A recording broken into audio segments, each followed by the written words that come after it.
Isn't it a joy for us to come together in this fashion to worship the Lord, listen to God's word, and pray every day for 40 days? நாம இந்த விதத்துல ஒவ்வொரு நாளும் 40 நாட்கள் காலையில கூடி வந்து ஆஹ், பாடுவது, துதிப்பது, வேத வசனத்தை கேட்பது, ஜெபிப்பது எவ்வளவு சந்தோஷமான ஒரு காரியம் என்று நீங்க யோசித்து பாருங்க. I'm sure God will reward you for this because prayer is one of the foundations for the the health of the church or the growth of the church, health and growth of the church, I can say. ஜெபம் என்பது ஒரு ஒரு சபையினுடைய ஆரோக்கியம் மற்றும் வளர்ச்சியினுடைய முக்கியமான அடிப்படை காரியம் என்பதை நம்ம பார்க்கிறோம். So when you come to pray every morning with us together as Shalom Community Church, the Lord is actually building a great foundation, strong foundation for our church. He is strengthening the foundation for our church. Shalom community சர்ச்சில் நீங்கள் எல்லோரும் சேர்ந்து வந்து காலையில் ஜெபிக்கும் போது ஆண்டவர் ஒரு பெரிய அஸ்திபாரத்தை, வலுவான அஸ்திபாரத்தை அவர் போடுறாரு. நம்முடைய அஸ்திபாரத்தை அவர் உங்க மூலமாக வலுப்படுத்துகிறார், பலப்படுத்துகிறார் என்பதில் எந்த சந்தேகமும் இல்லை. Today we are going to meditate on Hebrews chapter 6 verses 13 through 20. இன்றைக்கு நாம தியானிக்க போற வேத பகுதி எபிரேயர் 6வது அதிகாரம் 13வது வசனத்துல இருந்து 20வது வசனம் வரை. The topic is, the title is God's Unbreakable Promise. இன்னைக்கு நாம பார்க்க போற டாபிக் என்ன அப்படின்னா, தேவனுடைய உடைக்கப்பட முடியாத வாக்குத்தத்தம். தேவனுடைய உடைக்கப்பட முடியாத வாக்குத்தத்தம். Let me read the text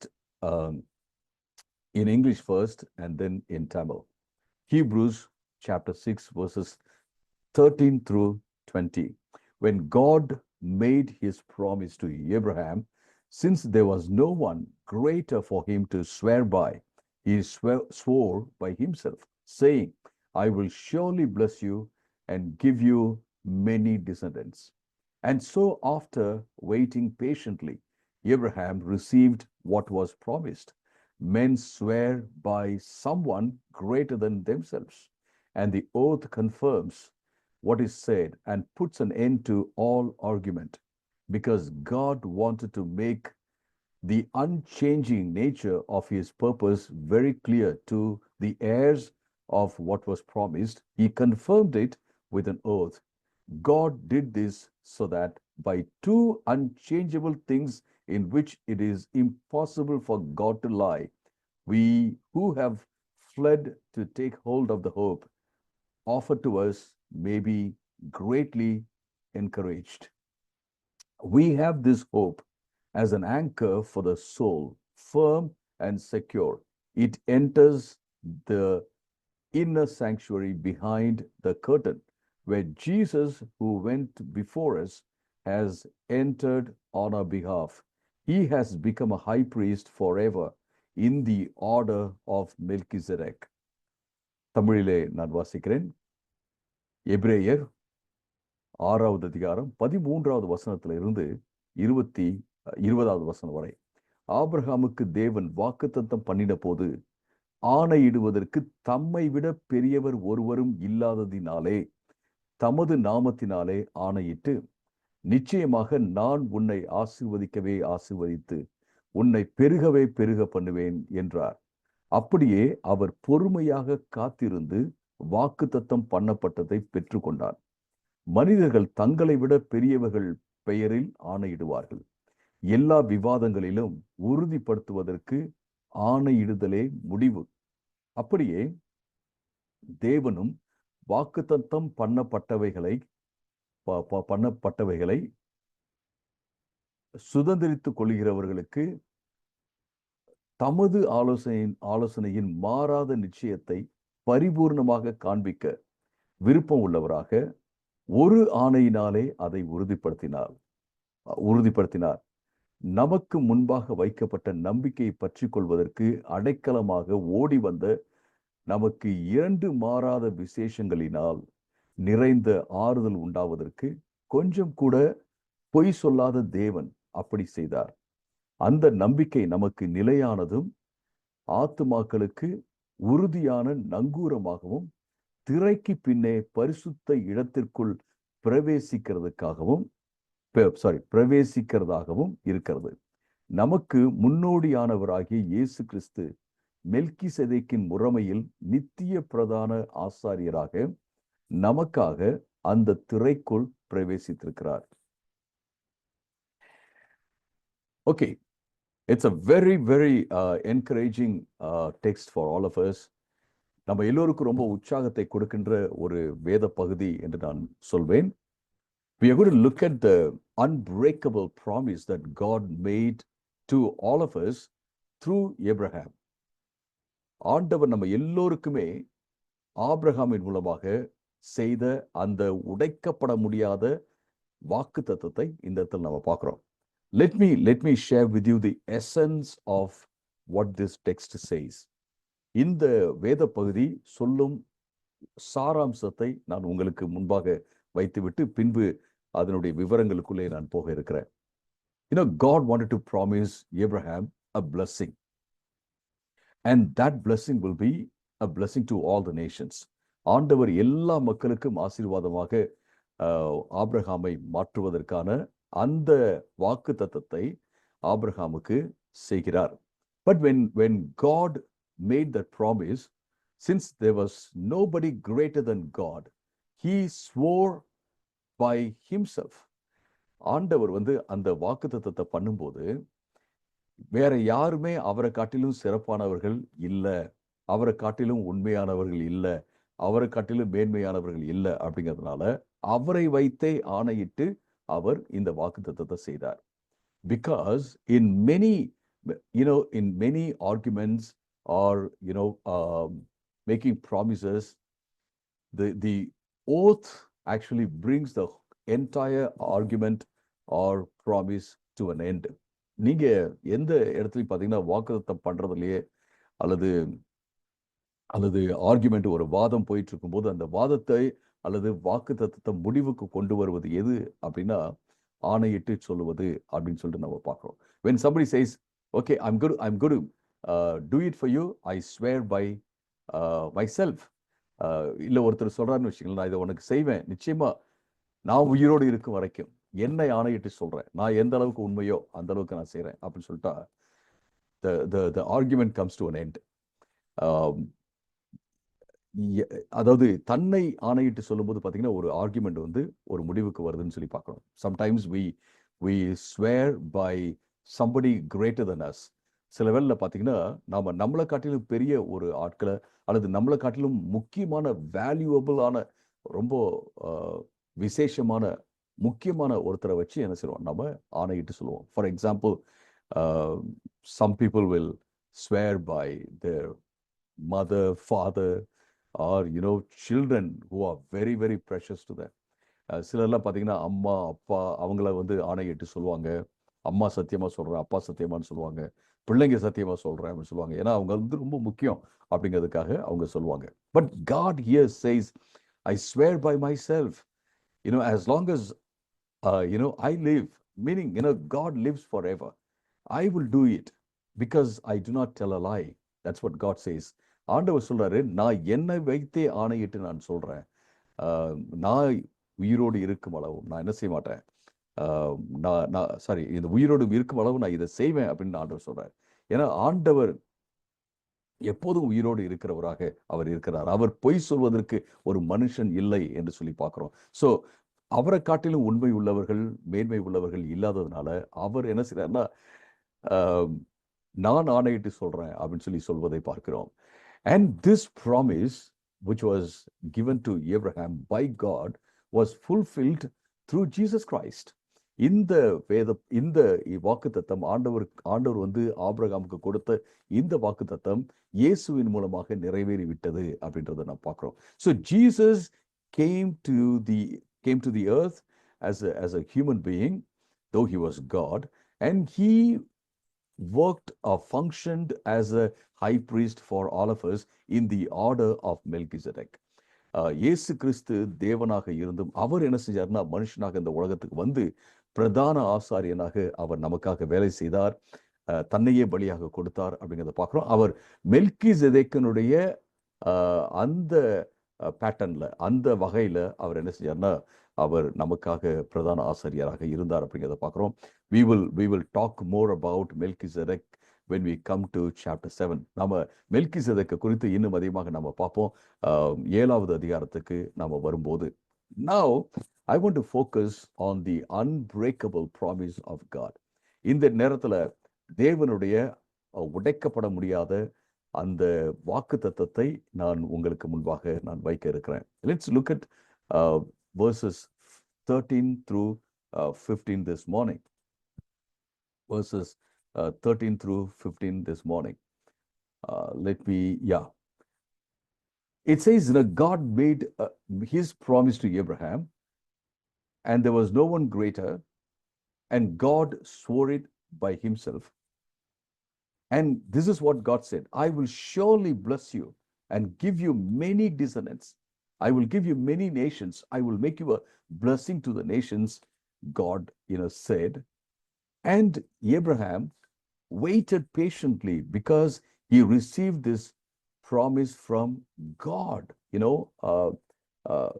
He always said, I received it from God, so I need to patiently wait for the fulfillment of this because God will never tell a lie. This is his faith. Abraham ஆண்டவர்கிட்ட இருந்து இந்த வாக்குத்தத்தத்தை பெற்றுக்கொண்டார். ஆண்டவர்கிட்ட இருந்து வாக்குத்தத்தத்தை பெற்றுக்கொண்டதுனால அவர் காத்திருந்தார்னு சொல்லி பார்க்கிறேன். என்ன மாதிரியான வாக்குத்தத்தம்? ஆண்டவர் சொன்னார், நான் உன்னை ஆசீர்வதிப்பேன், உன்னை கொண்டு என்ன செய்வேன், ஜாதிகளை ஆசீர்வதிப்பேன், தேசங்களை ஆசீர்வதிப்பேன், இந்த உலகத்தையே ஆசீர்வதிப்பேன் அப்படிங்கிற அந்த வாக்குத்தத்தத்தை அவர் பற்றி கொண்டார் என்று நம்ம பார்க்கிறோம். There are two things that are here as part of the promise. 2 முக்கியமான காரியங்கள் ஆண்டவர் கொடுத்த இந்த வாக்குத்தத்தத்துல இருக்கிறது என்று நம்ம பார்க்கணும். The first one is God's character, which is unchanging. ஆண்டவருடைய என்றைக்கும் மாறாத அவருடைய கேரக்டர், அவருடைய தன்மை, அவருடைய இயல்பு என்பதை நம்ம பார்க்கிறோம்.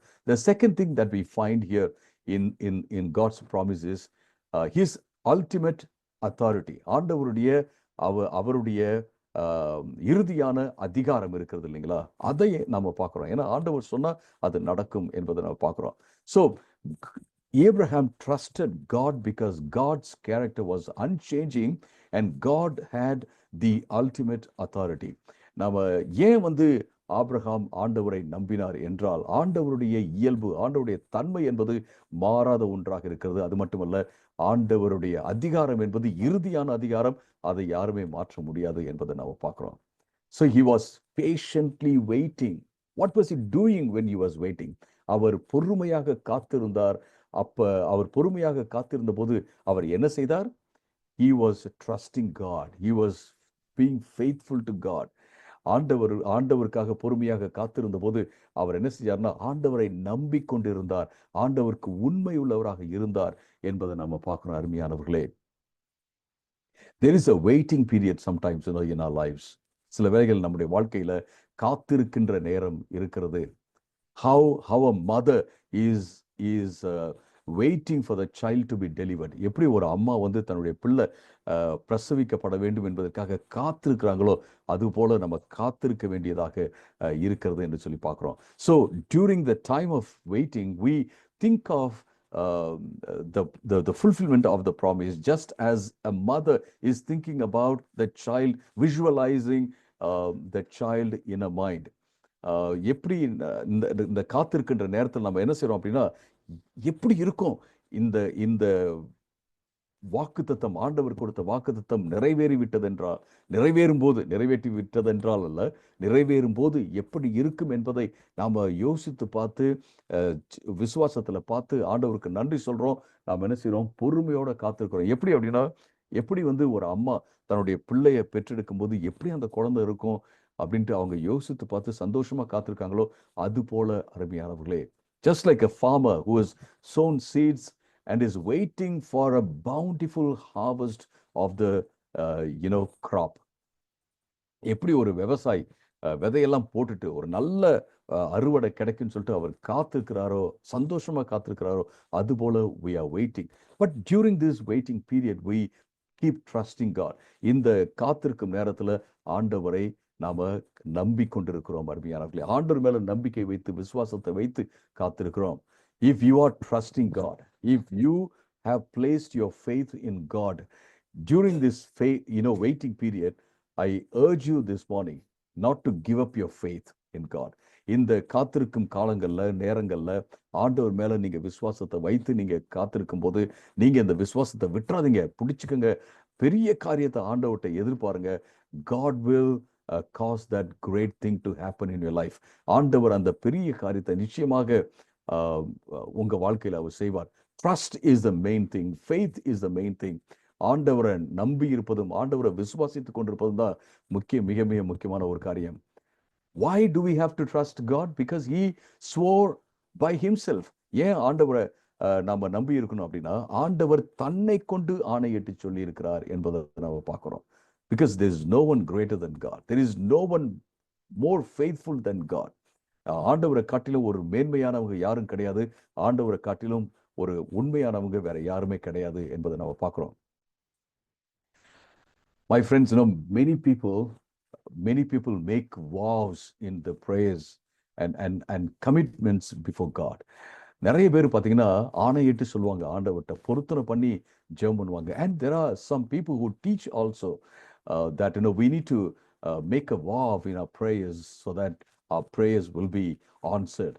நிறைய பேர் இன்னைக்கு இப்படி பிரசங்கம் பண்றதை நீங்க கேட்டிருப்பீங்க. ஒரு பொருத்தனை பண்ணி நீங்க ஜெபம் பண்ணுங்க, ஆண்டவர் இதை உங்களுக்கு செய்வாரு அப்படின்னு சொல்லி சொல்றதை நீங்க பார்த்திருப்பீங்க.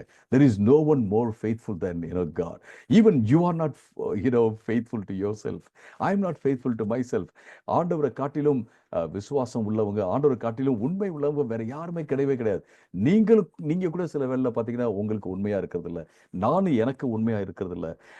So we don't need to make any kind of vows in our prayers. நம்முடைய ஜெபத்துல எந்த விதமான பொருத்தனையோ ஆணையிட்டு சொல்லியோ நம்ம ஜெபிக்க தேவையே இல்லை. We don't need to say, God, I will do this for you, I will do that for you, if you do this for me. நம்ம ஆண்டவர்கிட்ட சொல்ல தேவையில்லை, நீங்க இதை பண்ணீங்கன்னா அதை பண்ணீங்கன்னா நான் இதை உங்களுக்கு செய்வேன் அப்படின்ட்டு சொல்ல தேவையில்லை. We just have to trust God. If you read Matthew, நம்ம சும்மா அவரை நம்ப தான் வேணும், அதை தான் செய்யணும். அதுதான் ரொம்ப ரொம்ப முக்கியமான ஒரு காரியம். If you read Matthew chapter 5 verses 34 through 37, நீங்க மத்தேயு 5வது அதிகாரம் 34ல இருந்து 37 வரைக்கும் வாசிச்சீங்க அப்படின்னா, that God says, do not take an oath at all. நீங்க ஆணையிட்டு சொல்லவே தேவையில்லை அப்படின்னு சொல்றார். ஆணையிட்டு சொல்லவே தேவையில்லை. Either by heaven, for it is the throne of God, or by the earth, for it is his footstool, or by Jerusalem, for it is the city of the great king. And do not take an oath by your head, for you cannot make one hair white or black. Let what you say be simply yes or no. Anything more than this comes from evil.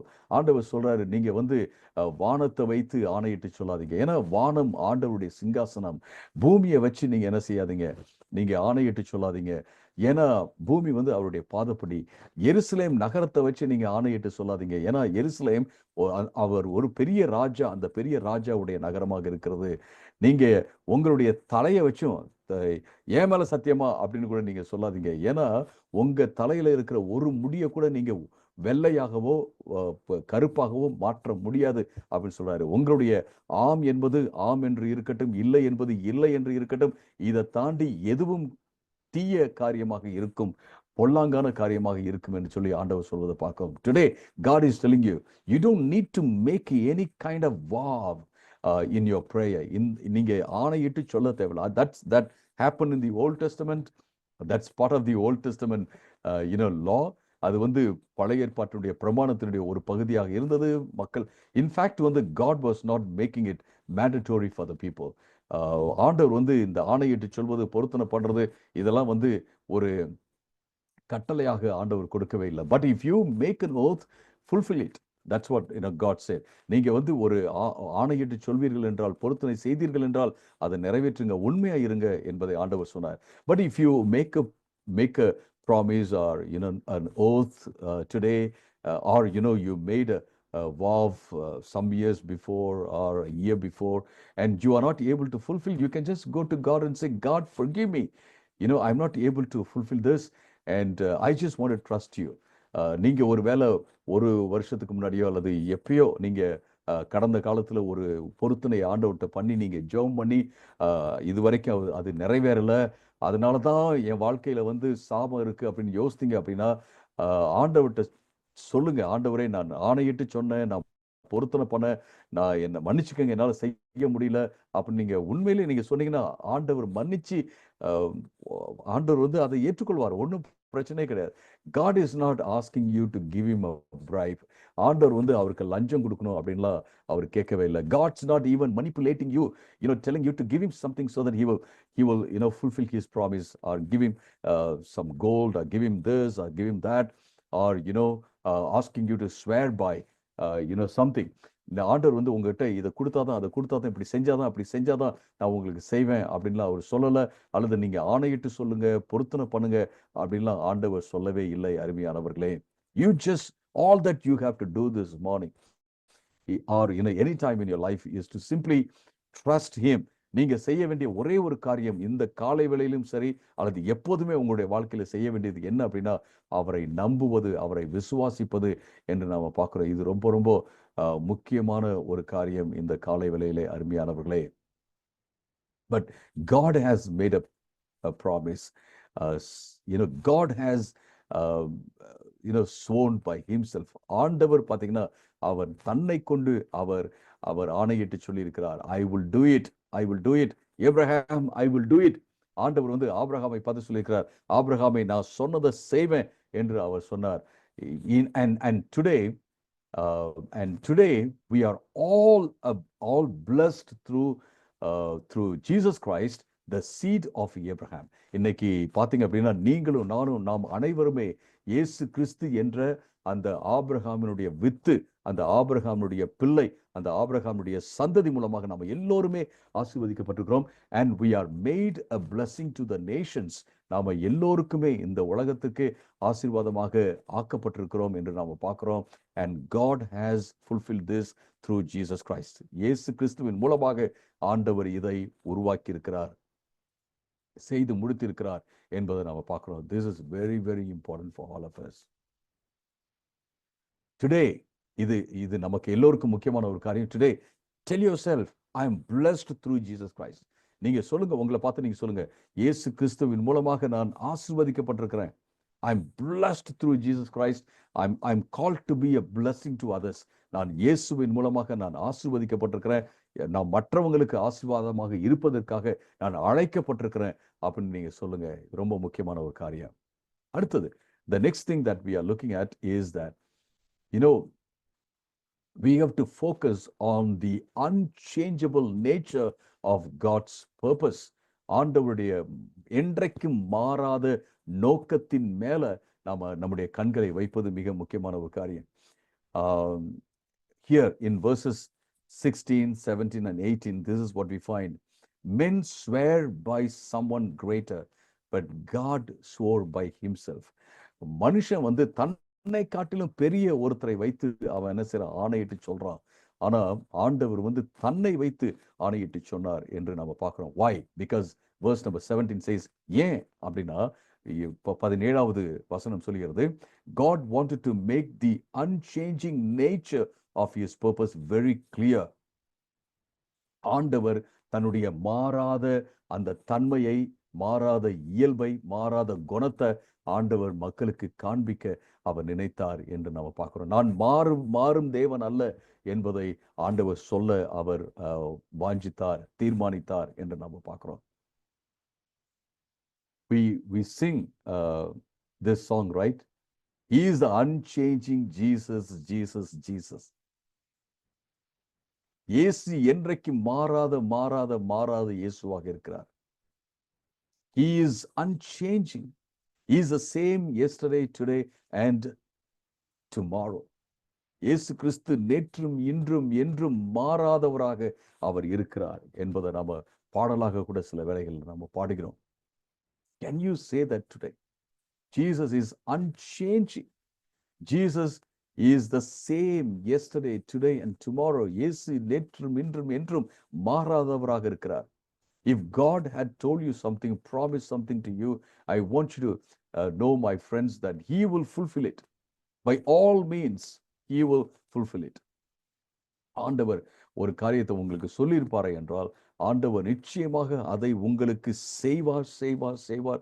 100% அவர் செய்வார். 100% செய்வார். You know, God promised to me that he would take me to foreign countries and have me teach God's word. ஆண்டவர் எனக்கு வாக்குத்தத்தம் பண்ணினார். நான் வந்து Bible college இருக்கும்போது when I was in Bible college, he made this promise to me.